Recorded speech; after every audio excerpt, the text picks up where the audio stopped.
Good morning students, class 7 civics all science chapter 1। आज हम लोग पढ़ने जा रहे हैं इक्वलिटी इन इंडियन डेमोक्रेसी, भारतीय लोकतंत्र में समानता। इक्वलिटी समानता का सामान्य अर्थों में मीनिंग होता है एक समान व्यवहार करना, सबको एक समान अधिकार देना। तो जब भारत का संविधान बनने लगा तो इक्वलिटी का सबसे पहले ध्यान रखा गया। इसका मतलब ये था कि भारत के संविधान बनने से पहले जब देश में अंग्रेजों का शासन था, there was no equality in Indian society. भारत के समाज में समानता नहीं थी। समाज जाति के आधार पर डिवाइड पहले भी था, आज भी है, लेकिन सबके साथ अलग अलग तरह का व्यवहार होता था।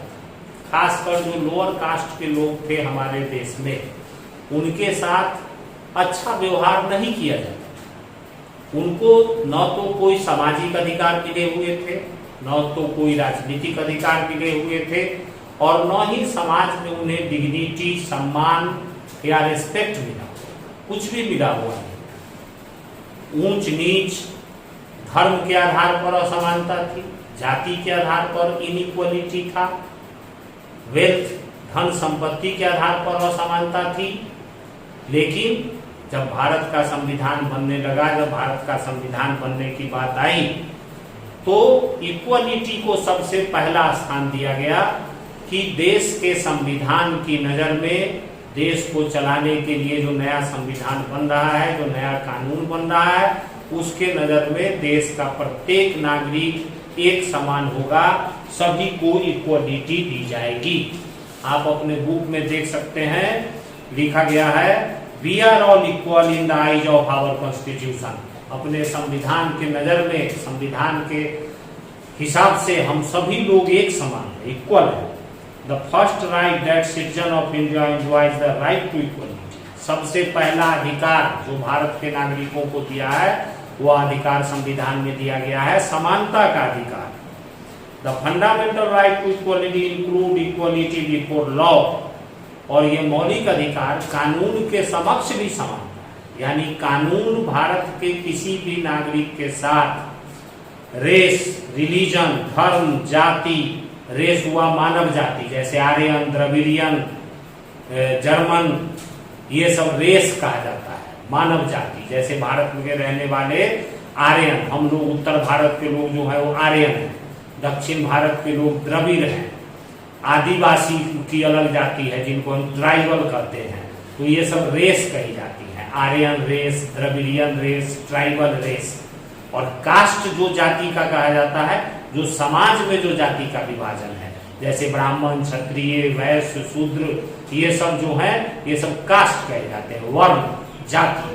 तो जाति के आधार पर, न रेस के आधार पर, न कास्ट के आधार पर, न लिंग के आधार पर, और न जन्म स्थान के आधार पर किसी व्यक्ति के साथ भेदभाव किया जाएगा। ये हमें हमारा संविधान ये अधिकार देता है। सभी को इक्वल अपॉर्चुनिटी, एक समान अवसर भी प्रदान किया जाएगा, चाहे वह राजनीतिक क्षेत्र में हो या जॉब अपॉर्चुनिटी की बात हो। आप नीचे बॉक्स में देख रहे हैं 6 फंडामेंटल राइट जो भारत के संविधान के द्वारा भारतीय नागरिकों को दिया गया है। उसमें सबसे ऊपर लिखा है राइट टू इक्वलिटी, दूसरा है right to freedom of speech and expression, अपना विचार व्यक्त करने और बोलने की आजादी, movement, residence and practice any profession, देश के किसी भी हिस्से में रहने, घूमने और किसी भी रोजगार करने का अधिकार हमारे देश को दिया गया है। ये हमारा फंडामेंटल राइट है, देश के प्रत्येक नागरिक को यह अधिकार है। तीसरा है राइट अगेंस्ट एक्सप्लॉयटेशन, शोषण के विरुद्ध अधिकार, चाइल्ड लेबर, 14 वर्ष से कम उम्र के बच्चे से काम कराना, कम मजदूरी देके काम कराना, मानव का खरीद बिक्री करना, व्यापार करना,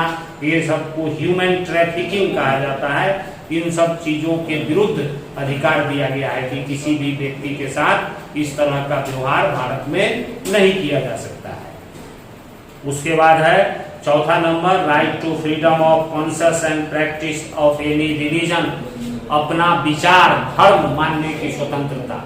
अपना पसंद के अनुसार हम कोई भी धर्म मान सकते हैं, कोई भी रिलीजन मान सकते हैं। सरकार इस मामले में किसी नागरिक को न तो किसी धर्म को मानने के लिए बाध्य कर सकती है और न किसी को कोई धर्म छोड़ने के लिए बाध्य कर सकती है। यानी यह व्यक्ति की इच्छा पर है कि वह किस धर्म को मानता है, उसको अपना धर्म मानने, धर्म का रीति रिवाज करने, प्रैक्टिस करने, ये सारे अधिकार दिए गए हैं। पांचवा नंबर जो अधिकार है, right to citizen to conserve their culture and for minorities to establish and administration educational education, यानी हमारे देश के प्रत्येक लोगों को शिक्षा और संस्कृति का अधिकार दिया गया है। हर व्यक्ति को अपने संस्कृति की रक्षा करने का अधिकार है। हर व्यक्ति को अपनी इच्छा के अनुसार एजुकेशन ग्रहण करने का अधिकार है। इस अधिकार के तहत देश के जो माइनॉरिटी है, माइनॉरिटी कहा जाता है अल्पसंख्यक लोगों को, जिनकी संख्या कम है। तो हमारे देश में जितनी आबादी है उसमें हिंदू को छोड़ के बाकी धर्म के लोग माइनॉरिटी कहे जाते हैं, चाहे मुस्लिम हो, जैन हो, पारसी हो, बौद्ध हो, सिख हो, ईसाई हो, ये सब माइनॉरिटी कहे जाते हैं, अल्पसंख्यक। तो ऐसे अल्पसंख्यक कम्युनिटी के लोगों को अपना धर्म से रिलेटेड एजुकेशनल इंस्टीट्यूशन, शिक्षा संस्थान स्थापित करने का, खोलने का, उसको चलाने का अधिकार है। और छठा राइट जो है, right to constitutional remedies for enforcement of fundamental right, और ये सारे मौलिक अधिकार हमें मिलना चाहिए। इस बात का भी अधिकार हमें मिलता है जिसको हम कहते हैं संवैधानिक उपचारों का अधिकार। यानी इस अधिकार के तहत देश के प्रत्येक नागरिक को यह राइट है कि यदि कोई केंद्र सरकार या राज्य सरकार या किसी व्यक्ति के द्वारा किसी के भी फंडामेंटल राइट का उल्लंघन होता है तो वह व्यक्ति न्यायालय में, कोर्ट में जा सकता है अपने फंडामेंटल राइट को प्राप्त करने के लिए, मौलिक अधिकार को प्राप्त करने के लिए। तो इस तरह ये 6 फंडामेंटल राइट्स जो दिए गए हैं, इसको आप एकदम याद रखेंगे। किस अधिकार में कौन सा अधिकार हमें दिया गया है, किस फंडामेंटल राइट में, इसका डिटेल हमने आपको बताया। उसके अलावा एक जो डेमोक्रेसी में सबसे महत्वपूर्ण अधिकार होता है उसे हम कहते हैं यूनिवर्सल एडल्ट फ्रेंचाइजी, वैश्विक मताधिकार। डेमोक्रेसी में आप जानते हैं कि सरकार बनाने, सरकार को चुनने का दायित्व, ये अधिकार नागरिकों को दिया गया है। नागरिक अपनी इच्छा के अनुसार वोट डाल करके नागरिकों का चुनाव करते हैं। तो हमारे देश में वोटिंग राइट में इक्वलिटी है, समानता है। देश का प्रत्येक नागरिक जो 18 वर्ष या उससे अधिक के उम्र को है, सभी का नाम वोटर लिस्ट में इंक्लूड किया जाता है, उनको वोट डालने का अधिकार है। चाहे वह किसी भी धर्म के हों, किसी भी जाति के हों, किसी भी संप्रदाय के हों, इन सब चीजों से अलग उठ के सभी को वोटिंग राइट प्रदान किया गया है। वही इसमें लिखा भी है, in India every citizen above the age of 18 years whether male और female irrespective of caste, class, educational qualification, employment status, financial status has the right to exercise his or her vote. The universal adult franchise जो अभी हमने आपको बताया, वैश्विक मताधिकार is an important characteristics of any democratic society. वैश्विक मताधिकार किसी भी प्रजातांत्रिक समाज का सबसे प्रमुख विशेषता होता है, वोटिंग राइट देना। तो ये हमारे देश में देश के प्रत्येक नागरिकों को वोटिंग राइट प्रदान किया गया है। This allow every citizen equal right in the selection of representative and thus have say in the working of our democracy. हमारे देश के प्रत्येक नागरिक को अपना प्रतिनिधि चुनने और सरकार के काम क्रियाकलाप के आधार पर उसका मूल्यांकन करने का अधिकार भारतीय नागरिकों को प्रदान किया गया है। आप नीचे तस्वीर में देख रहे हैं हमारे पार्लियामेंट हाउस, पार्लियामेंट बिल्डिंग की तस्वीर यहाँ बनी हुई है, जो हमारे देश के नागरिकों की सबसे बड़ी पंचायत है, प्रतिनिधि चुना गया है। अगला जो टॉपिक्स है पेज नंबर P220 में, equality in other spheres of society. भारत के समाज के दूसरे पहलू दूसरे रूपों में क्या समानता है, किस तरह की समानता है। कहता है कि all the citizen of India have the right to vote and that makes them equal, but are they truly equal in other place too. क्या पूछता यह है कि दूसरे जगहों पर भी हमारे देश के नागरिक इक्वल हैं, एक समान अधिकार उनको मिलता है। Inequalities prevalent in religion, financial status, educational qualification and caste hierarchy, best efforts. आज भी धर्म के क्षेत्र में, फाइनेंशियल स्टेटस, हैसियत, संपत्ति के क्षेत्र में, एजुकेशनल क्वालिफिकेशन के क्षेत्र में आज भी समानता इस देश में नहीं है।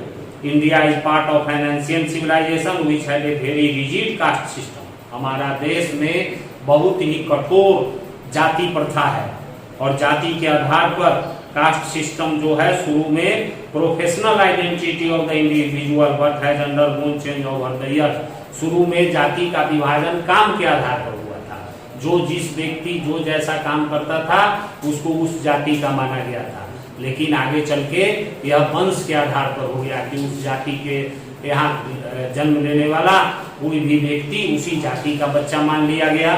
शुरू में यह काम के आधार पर डिवाइडेशन हुआ था, आज जो है जन्म के आधार पर है।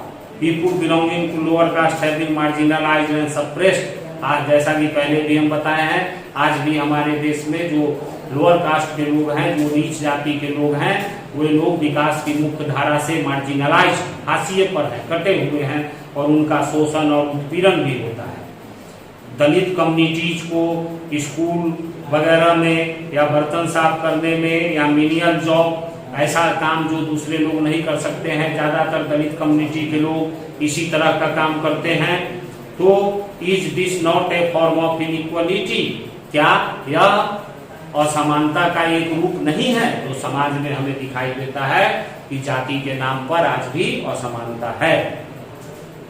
We feel that in cities such form of inequality do not exist। गांव में तो जातिगत असमानता दिखाई देती है, लेकिन शहरों में इतनी जातिगत असमानता दिखाई नहीं देती है। इसके थर्ड पैराग्राफ में कहता है the government of India has made provisions for all children under the age of 14 to get basic education.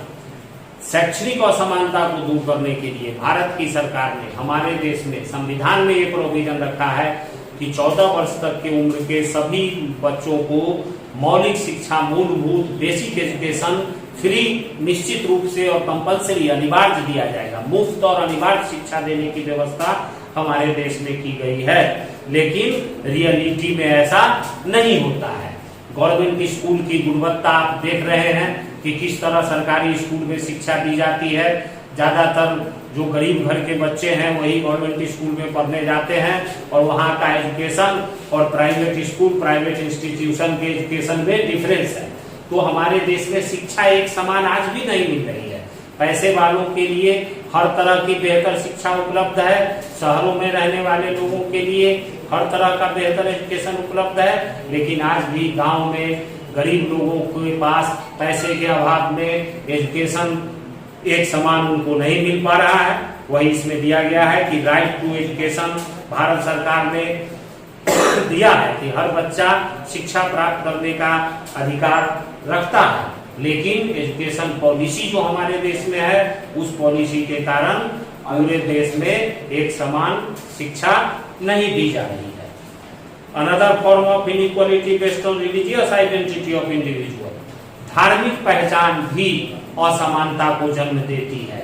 हमारे देश में आज भी धर्म के मामले में stereotypical image and belief about them, परंपरागत और दकियानुसी विचार आज भी धार्मिक मामलों में, धर्म के मामलों में हमारे देश में दिखाई देता है। Now the constitution of India very clearly states that every individual has the right to practise his और her religion which is not followed in daily life. हालांकि भारत के संविधान में साफ साफ लिख दिया गया है कि प्रत्येक व्यक्ति को अपने पसंद का धर्म मानने का अधिकार होगा, लेकिन हम दैनिक जीवन में इसका पालन होते हुए कम ही देखते हैं।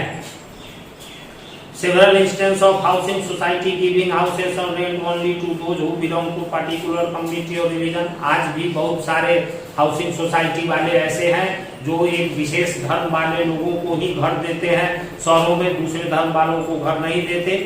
और others are consider outsider and are not welcome, this is also a form of inequality. धर्म के आधार पर एक खास धर्म के लोगों को ही हाउसिंग कॉलोनी में घर दिया जाना, यह भी असमानता का एक उदाहरण हमारे देश में दिखाई देता है कि सर्टेन कम्युनिटीज और religious groups are in majority. जो देश में बहुत सारे ऐसे धार्मिक समूह हैं जो बहुसंख्यक हैं, उनको तो ज्यादा अधिकार मिलता है, लेकिन रिलीजियस माइनॉरिटी जो धार्मिक अल्पसंख्यक हैं उनको अधिकार के मामले में भी असमानता हमारे देश में दिखाई पड़ती है।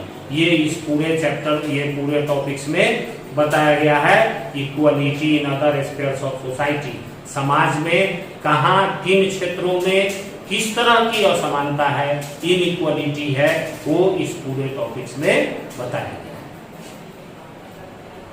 इसके बाद आता है इक्वलिटी एंड वीमेन, महिला और पुरुष, इनके बीच भी हमारे देश में असमानता और भेदभाव। आज से 20-25 साल पहले महिलाओं को पुरुषों के समान बिल्कुल ही अधिकार नहीं मिलेंगे। इधर 2-4-10 सालों में आपने देखा है कि जॉब में, पॉलिटिकल सिस्टम में महिलाओं को रिजर्वेशन दिया गया, आरक्षण दिया गया है, ताकि वो नौकरी में भी आए। एजुकेशन के क्षेत्र में भी उनको सुविधा दी गई है। गर्ल्स चाइल्ड को पढ़ने के लिए गवर्नमेंट की तरफ से बहुत सारी सुविधाएं दी जाती हैं। तो लेकिन आज भी सामाजिक क्षेत्र में आप देखें तो पुरुष और महिला के बीच असमानता पाई जाती है। सेक्स रेशियो जो है, लिंग अनुपात पुरुष और महिला का, उसमें महिला की संख्या कम है, ये असमानता को दिखाता है। Female in womens are still not getting equal opportunity to live, let alone to survive. आज भी महिलाओं को एक समान अधिकार प्राप्त नहीं है। आज भी पुरुषों के बगैर उनका जीवन सफल नहीं हो सकता, उनकी जिंदगी नहीं चल सकती। It was only in 20th century that gender equality became prominent. आज 20वीं शताब्दी में धीरे धीरे अब सरकार ऐसी कोशिश कर रही है कि लैंगिक असमानता को, जेंडर इनइक्वालिटी को खत्म किया जा सके, क्योंकि एक डेमोक्रेटिक कंट्री जो है पुरुष और महिलाओं दोनों को एक समान अधिकार देता है। डिग्निटी ऑफ द इंडिविजुअल, व्यक्ति की गरिमा, प्रतिष्ठा, यह इस मामले में भी inequality. Every individual whether rich और पुअर, फॉर्म हाई और लो कास्ट, एजुकेटेड और illiterate, has an equal right to dignity. प्रत्येक व्यक्ति को, चाहे वह अमीर हो या गरीब हो, ऊंची जाति का हो या नीची जाति का हो, शिक्षित हो या अशिक्षित है, सबको सम्मान प्राप्त करने का अधिकार है। सबको डिग्निटी मिलनी चाहिए, सबको गरिमा मिलनी चाहिए। The dignity and self respect of each person is very important. Any form of inequality और disrespect erodes the worth of person. किसी भी तरह का असम्मान या अपमान किसी भी व्यक्ति के जीवन को प्रभावित करता है। इंडिविजुअल का सेल्फ रेस्पेक्ट जरूरी है, लेकिन बट इट ए बिजनेसमैन और a labourer in priceless, sometimes we hear abusive language belong used this working under us. लेकिन आज भी हम देखते हैं कि मालिक और मजदूर के बीच भेदभाव। हम हमारे घर में, संस्थानों में, कारखानों में जो नौकर चाकर काम करते हैं उनके साथ हम समानता का व्यवहार नहीं करते। तो इस क्षेत्र में इंडिविजुअल की डिग्निटी के मामले में भी हमारे देश में असमानता पाई जाती है। अब भारत के कॉन्स्टिट्यूशन में ये सारे असमानताओं को दूर करने के लिए बहुत सारे प्रोविजन दिए गए हैं। उन प्रोविजनों के बारे में, उन प्रावधानों के बारे में हमें नीचे के टॉपिक्स में पढ़ना है। The constitution of India, first line लिखता है, देखिए आप, the constitution of India recognize all citizens of India as equal and has bestowed as human rights irrespective of religious caste, class, economic and educational background. पहले भी हम बताए हैं कि भारत का संविधान सभी व्यक्तियों को एक समान मानता है, एक समान अधिकार उन्हें देता है, चाहे वह किसी भी धर्म, जाति, समुदाय या लिंग के क्यों नहीं हो। Whether one stay in city or in some remote village, we are all citizens of India and are equal before the laws of the land. और चाहे हमारे देश के शहर में रहने वाला आदमी हो या सुदूर ग्रामीण क्षेत्र में रहने वाला आदमी हो, सब एक समान भारत का नागरिक है। The same laws apply to the President of India as well as the ordinary citizen. हमारे देश का चाहे राष्ट्रपति हो या साधारण नागरिक हो, सब पर एक ही कानून अप्लाई होता है। कोई किसी के साथ बड़े और छोटे के आधार पर भेदभाव नहीं किया जाता। कॉन्स्टिट्यूशन साफ साफ लिखा है, the constitution has very clearly state that no person whether male और फीमेल, रिच और पुअर, हाई कास्ट और low caste can be discriminated based on one's identity. किसी भी व्यक्ति को उसके जातिगत, आर्थिक, धार्मिक, सामाजिक पहचान के आधार पर किसी के साथ कोई भी भेदभाव संविधान में नहीं किया जाएगा। Belonging to the low income group or to particular religious community or being a woman should not be used as a tool of discrimination or inequality। चाहे किसी भी धार्मिक समुदाय का व्यक्ति हो या महिला हो या पुरुष हो, अमीर हो, गरीब हो, किसी के साथ कोई भी भेदभाव नहीं किया जा सकता है। प्रत्येक व्यक्ति को public area, park, market, road सबको यूज करने का अधिकार है। सार्वजनिक गवर्नमेंट प्लेस को किसी भी व्यक्ति को यूज करने से आप नहीं रोक सकते। Most importantly no one can practice और सपोर्ट अनटचेबिलिटी। और सबसे महत्वपूर्ण है कि छुआछूत की जो प्रथा थी, अनटचेबिलिटी था, इसको इलीगल, गैर कानूनी घोषित कर दिया गया है। पनिशेबल ऑफेंस माना जाता है, इसको दंडनीय अपराध माना जाता है कि कोई भी व्यक्ति किसी जाति के साथ यदि छुआछूत का भेदभाव रखता है तो उसे समाज के द्वारा दंडित किया जाएगा। तो हमारा संविधान constitution of India lays down the fundamental rights and duties of citizen. हमारे देश के नागरिकों के क्या कर्तव्य हैं और नागरिकों के क्या अधिकार हैं, ये सारी चीजें हमारे देश के संविधान में स्पष्ट रूप से लिख दी गई है। अब इस इक्वलिटी को देने के लिए भारत के नागरिकों को सरकार ने कौन कौन से स्टेप उठाए हैं, इसको इस टॉपिक्स में बताया गया है। Steps taken by the government to implement equality. It has been a continuous process for the government of India to formulate laws to enforce equality. सरकार का यह लगातार प्रक्रिया होती है गवर्नमेंट के काम का कि वह समानता को लागू करने के लिए कानून बनाए। तो देश में बहुत सारे ऐसे कानून बनाए गए हैं जो इक्वलिटी को बढ़ावा देते हैं। Several welfare program and scheme have been launched for the upliftment of backward section of society। समाज के जो गरीब पिछड़े लोग हैं उनको ऊपर उठाने के लिए उनके लिए बहुत सारी कल्याणकारी योजनाएं चलाई जाती हैं। मुफ्त अनाज देने का, मुफ्त शिक्षा देने का, हर व्यक्ति को क्लियर कट तरीके से उनको सब कुछ मिल सके। आरक्षण जो प्रदान किया गया है जाति के आधार पर, यह भी उन जातियों के स्टेटस को ऊपर उठाने के लिए ही दिया गया है। तो सरकार बहुत सारे कदम उठाई हैं और ऐसे लोगों को जो किसी भी तरह के असमानता, इनइक्वलिटी को करते हैं, उनको जो है डिस्करेज किया जाता है, वैसे लोगों को हतोत्साह किया जाता है। There are schemes like the Right to Education Act, which allows every child opportunity to study. Poor families can now send their children to school without considering as expense. Right to Education Act हमारे देश में लाया गया, शिक्षा का अधिकार, कि प्रत्येक व्यक्ति को शिक्षा प्राप्त करने का अधिकार है और सरकार का यह दायित्व होता है कि वह हर व्यक्ति को फ्री शिक्षा दे। तो इसके तहत आप स्कूलों में देखते हैं कि दोपहर का खाना, मिड डे मील स्कीम भी दिया जाता है, किताबें फ्री, कपड़ा फ्री, आने जाने के लिए cycle.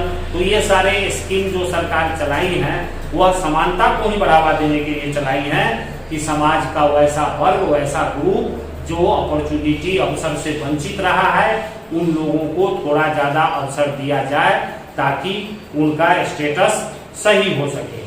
Mid day meal scheme के बारे में भी इसमें लिखा है, they now get a proper meal along with education. Several scheme और भी चलाए गए हैं महिलाओं को शिक्षित करने के लिए, सामाजिक बदलाव के लिए। तो भारत ही नहीं, दूसरे देशों में भी ऐसा नहीं था कि भारत में इनइक्वलिटी थी, दुनिया के दूसरे देशों में भी इनइक्वलिटी थी, असमानता थी। और भारत में जैसे असमानता के लिए भीमराव अंबेडकर, राजा राम मोहन राय, ईश्वरचंद्र विद्यासागर, ये सब ऐसे महापुरुष थे, महात्मा गांधी, राम मनोहर लोहिया, जगजीवन राम, इन लोगों ने सामाजिक समानता के लिए प्रयास किया। उसी तरह विश्व के दुनिया के दूसरे देशों में भी ऐसे हैं। 2 लोगों की तस्वीर आपको दी गई है नीचे। मार्टिन लूथर किंग, अमेरिका, वहां काले लोगों को अधिकार नहीं था, ब्लैक लोगों को उनके अधिकार के लिए इन्होंने लड़ाई लड़ी, जिनको एफ्रो अमेरिकन कहा जाता था। Martin Luther king important leader थे जिन्होंने अमेरिका में स्लेव दास प्रथा को खत्म करने में और काले लोगों को सामाजिक और राजनीतिक अधिकार दिलाने के लिए संघर्ष किया। दूसरी तस्वीर भारत के पड़ोसी देश म्यांमार, जिसका पहले बर्मा नाम था, वहां की नेता हैं आंग सान सू की। इन्होंने भी राजनीतिक अधिकार के लिए 15-16 वर्षों तक वहां के बर्मा के सैनिक शासकों ने इन्हें जेल में रखा, लेकिन ये भी पॉलिटिकल इक्वालिटी के लिए संघर्ष करने वाली महिला के रूप में जानी जाती है। और इनके प्रयासों से बर्मा में भी लोगों को पॉलिटिकल इक्वालिटी मिली है। यही 2 लोगों के काम के बारे में इस टॉपिक्स में दिया गया है। डेमोक्रेसी में इक्वालिटी इसलिए इंपॉर्टेंट है कि डेमोक्रेसी का सिद्धांत ही इक्वालिटी पे चलता है। टोटल डेमोक्रेसी प्राप्त करने के लिए बिना इक्वालिटी हम कंप्लीट डेमोक्रेसी प्राप्त नहीं कर सकते हैं।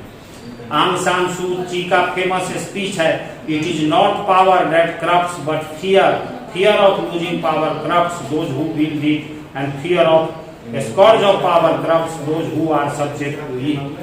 भ्रष्टाचार का डर सत्ता में रहने वाले शासकों को सत्ता में रहने के लिए प्रेरित करता है, और उस भ्रष्टाचार की लड़ाई के खिलाफ जनता का संघर्ष भी समानता प्राप्त करने के लिए है। ये आंग सान सू की का स्पीच इसमें दिया गया है। इस पूरे टॉपिक्स को आप पढ़ेंगे। इसके समरी में जो बातें लिखी गई हैं, पेज नंबर P222 में समरी में जो मुख्य बातें इस चैप्टर की हैं, मेन लाइन, इसको भी सही तरीके से लिखा गया है। इसको आप अच्छे तरीके से याद कर लेंगे और जो टॉपिक्स वाइज हम समझाए हैं उस टॉपिक्स को अच्छे तरीके से पढ़ लेंगे। बस ये चैप्टर 1 आपका खत्म है, और इसमें फिर इसका हम असाइनमेंट बना के इसमें क्वेश्चन बुक कर दिया जाएगा। फिर आप इसको क्वेश्चन आंसर सही तरीके से तैयार करेंगे। यही है फर्स्ट चैप्टर, इसको आप सही तरीके से तैयार कर लेंगे। अरे इधर ओ